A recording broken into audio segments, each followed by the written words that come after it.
সবাইকে ওয়েলকাম আমার চ্যানেলে। আজকে আমি একটা ভিডিও নিয়ে আসলাম যে মাটির থালায় এই ড্রয়িংটা আমি কিভাবে করলাম সেটা।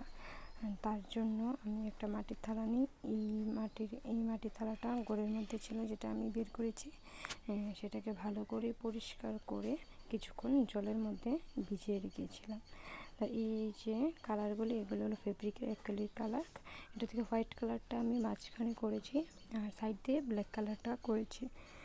সাইড দিয়ে ব্ল্যাক কালারটা করার পর এই কালারটা দিয়ে দুটো মাছ আঁকলাম। মাছগুলি একটু আঁকা বাঁকা হয়ে গেছে। তারপর ব্লু কালারটা দিয়ে মাঝখানে একটু আর্ট করে নিলাম। তো এটা করার পর মাছগুলিকে একটু আঁকবো আর কি। তো মাছগুলি আঁকার জন্য প্রথম ইয়েলো কালারটা দিয়ে দুটো মাছকে একটু এঁকে নিয়েছি। মাছগুলিকে আঁকবো একটু করে। আমি আগে কখনো মাটির থালায় কাজ করিনি, এটাই আমি ফার্স্ট টাইম মাটির থালায় আর্ট করেছি। যার জন্য একটু ভাবছিলাম যে কী করব কি না, কালারের কমিউনিকেশান কীভাবে কী করব না। তো সেটা আমি দেখছি আর একটু হেল্প নিয়েছি ইউটিউব থেকেও আমি দেখেছি কীভাবে মাটির থালায় ড্রয়িং করতে হয়, দেখে তারপরে করে এই ড্রয়িংটা আমি করেছি।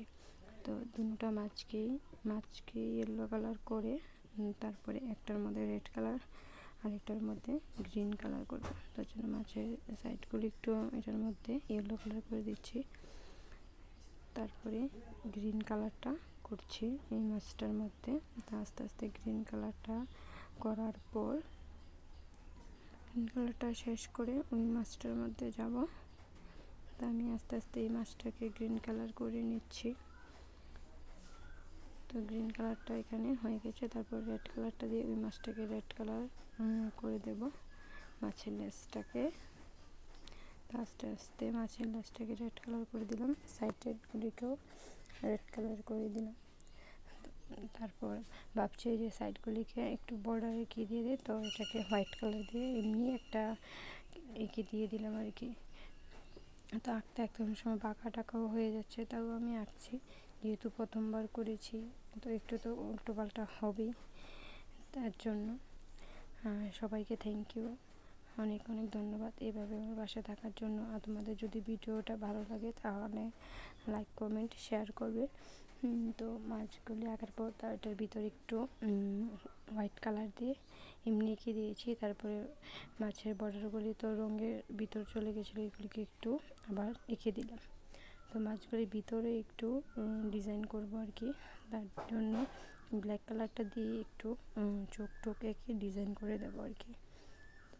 বর্ডারগুলি দেওয়া হয়ে গেলে মাছের ভিতরটাতে একটু আঁকবো। তো এই যে প্রথমে মাছের এগুলি দিয়ে দিয়েছি। এগুলি আঁকার পর তারপর চোখগুলি একটু এঁকে নেব মাছের। এই যে মাছের চোখটা একটু এঁকে নিচ্ছি। তো এখানে একটু হোয়াইট কালার দিয়ে আবার দিচ্ছি, যার জন্য মাছটি একটু ফুটে উঠবে বা এটা দেখতেও একটু সুন্দর লাগবে। তো এটা করার পর আমার আঁকা কমপ্লিট হয়ে গেল।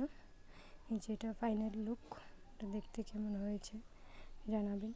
আর সবাইকে থ্যাংক ইউ।